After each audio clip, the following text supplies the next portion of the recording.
Do you know what a Euro board game is? Today, we've chosen the top 10 Euro board games of all time on Legendary Tactics.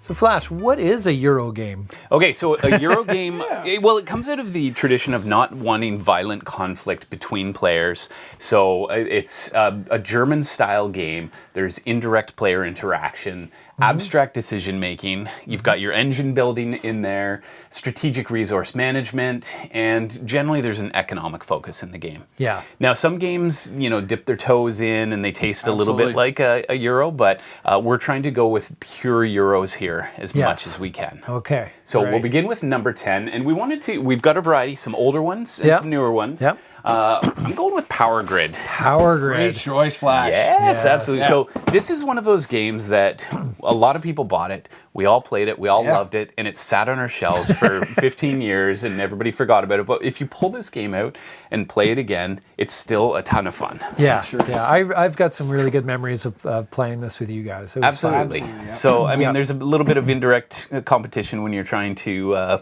set your grids up and get to with those. the resource, if you kind of hoard all the oil or whatever and prevent the that's right, the other players from using it. Yeah, I remember there were two things I loved. One was trying to go for the renewable energy sources on this. Oh, yeah, to pay for them. Yeah, oh, it's so good. And the second was I love that in each city, if you're the first to arrive, then it's cheaper, and so it's like 5, 10, 15, or sorry, 5, 15, 20, or something like that. Yeah. And so the later you get to that joint, the more expensive it is to connect to the infrastructure. So a really simple game, nice economic game though, and it still holds up. Yeah, this was one of my first purchases. Yeah, yes. More games. So we really up there. It was great.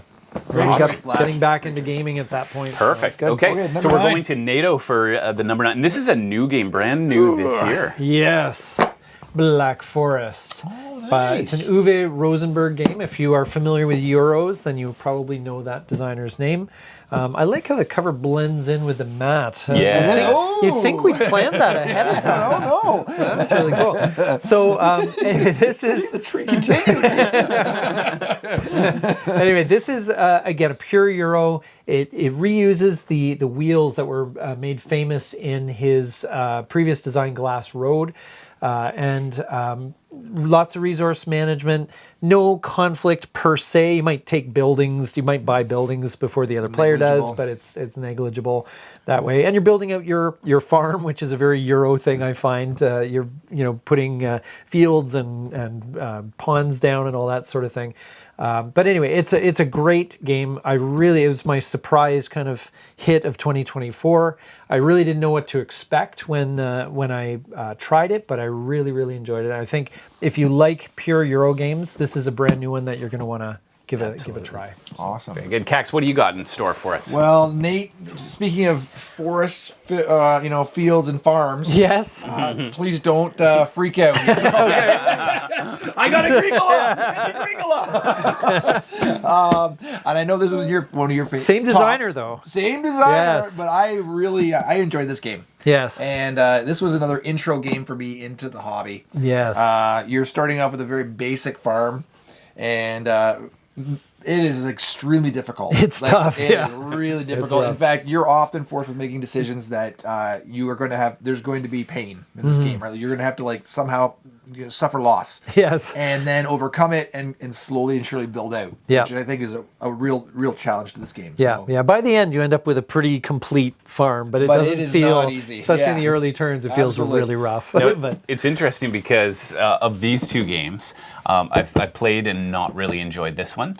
But as far as Euro games go, I actually thought Black Forest was pretty strong. Yes, I agree. I prefer this one. But I was saying when you brought this game out, I'm like, you know what? Maybe I should give it another try. Yeah, and it did very well for a very long time. Yes, and there's some. It definitely has its fans for sure. Absolutely. So one to consider. Okay, and our number 7 is the Castles of Burgundy. Now, this one is one we don't have in studio, but I think most people who are into Euros would argue this is one of their favorites, absolutely. So, set in medieval France, you're essentially building your tableau out. You're competing to get settlements and placing those. There's some dice rolling. It's fairly quick to learn, I would say. I haven't played it a lot, but I've played enough to know that it's definitely in the running with these in terms of. And by the way, let us know too. What are your favorite? At least give us your top 3. What are your favorite Euros, just so we can get some conversations going about what some of the best Euros are, especially if there's a few newer ones that we haven't tried yet. Yeah. All right. So, and let's go on to you, Nato. All right. number Now, 6. This one as well, I don't have a copy of. Our good friend Neil does. we always play that one. Yes. Anyway, it's Brass Birmingham. I really think it's one of the strongest games and one of the best examples of a Euro game in many ways. It is a little bit harder to kind of get a grasp of than a lot of other Euro games I've played, but the level of strategy, the depth of strategy, and the options that you have, it's really, really a brilliant design. And I've played Brass Lancashire, which is the other with the previous version of Brass, and I prefer Birmingham overall. Really? Lancashire's good, but I think Birmingham takes it. streamlined things and made it more, I don't know, just tightened it up. and it's a much better game. I Well, think. and it's been the number 1 game on BGG for a couple of years now, Yeah. right? So, It and is. any game with beer as a resource, it's got to be a Yes. Euro. Home run. Okay, The well, definition of a Euro is it must have beer as a Yes, resource. yes, absolutely. Very good. awesome. All right. So moving on to number Tax. 5, Nato, if you would please. I will. And you introduced me to this Yes. relatively recently, and I loved it. Yes. The Lost Ruins of Arnak, and not only because this guy's got the Indiana Jones feel to it, right? Like it looks like you're running through that forest, and the big balls running behind you there, like trample you, And you're fighting monsters. fighting and you're doing- monsters. yeah. Oh, it's got it all. Yeah. Great game. Just Yes. a really great game. Lots of excellent decision making. Lots to consider. There's a lot of different tracks to sort of to follow, and a lot of different ways to win. Yep. So I just overall really fantastic game. I love what you always said about this game. It's a game where you actually feel like it ends too soon. That's right. And that's kind of a good thing. So many games overstay their welcome, and this one is just...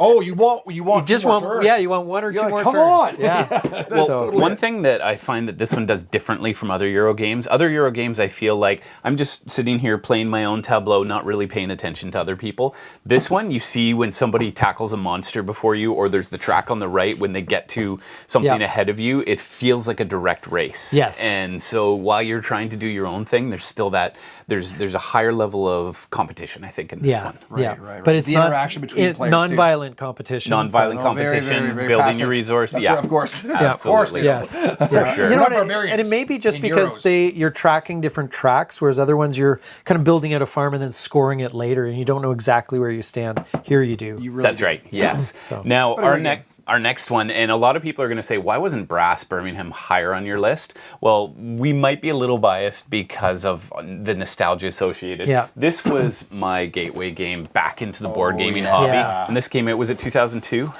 So in and around there, yeah. Right around there. Yeah. I remember a friend just coming and saying, "You have to try this game," and it blew my mind. The new mechanism where I take a tile The and drafting. I get a good benefit, a Yes. slightly better benefit, and then you both get that benefit. Yeah. But it's who can get more of the benefit. And I mean, to me, a good Euro has that feel where everybody wins, but I Yes. win a little more. Right. Yeah. So this has been reskinned and redone recently, Yeah. bearing in mind sort of different sensitivities. But to me, as board games go and as Euros Yeah. go, 2002 Flash, you're right. yeah, Yeah. this game just was next level. So And it has an aspect of Euro games that I also quite like, which is you can actually go back over your game, and because there's not a lot of luck, you can actually pinpoint the decision that you Yes. made that cost you the game Right. That's or right. won you the game. The recap. Right? And so Yeah. you're like, oh, if I hadn't done this, I would have won. And it was happened like 3 turns ago. That's But right. because it's a little more deterministic, you can actually do that. But it's kind of neat to solve that puzzle retroactively. All right, so my number 1 is Terra Mystica. Mystica. All right. Now this game is a heavy Euro. Yes. There's a lot going on. There's a lot of different goals and objectives. You're trying to manage a bunch of different kind of currencies, and as well as expand on a map and grow your cities and all this sort of thing. But there's so much replayability. The base game has 14 different factions you can learn, and they all play completely differently. The sequel, Fire and Ice, adds, I think, another 14, if I'm not mistaken. So you've got like endless replayability, lots of depth, lots of strategy, no luck, basically, or very little luck. Sometimes the way the tiles come out is a bit random for scoring and so forth. But other than that, you can win the game just by pure logicking, mathing it out. But if you love that type of game, I think Terra Mystica is the best. One of the I really liked with this one games. the cycling. Was it mana that gets cycled into the power bowls? That's yes, right. the power. Yeah, Yes. I thought that was really cool. And you can spend that power to get some pretty cool benefits. But then they go into the third bowl, and you have to cycle them around. And it takes time, right? So it's good. Great pick. Well done. Okay. So Cax, this is your top Euro game. Well, my top one has a little preamble, and that's when Nate sat me down one and said, "We're going to play a game about wine," and then Making we did. wine. And we played viticulture, and I absolutely loved it. So this is the best winemaking game you'll find anywhere. Fantastic game. Yes. Really, really love viticulture. Again, it's that decision making. It's similar in the vein of Puerto Rico in that way. You pick different actions to do different things, and you go through.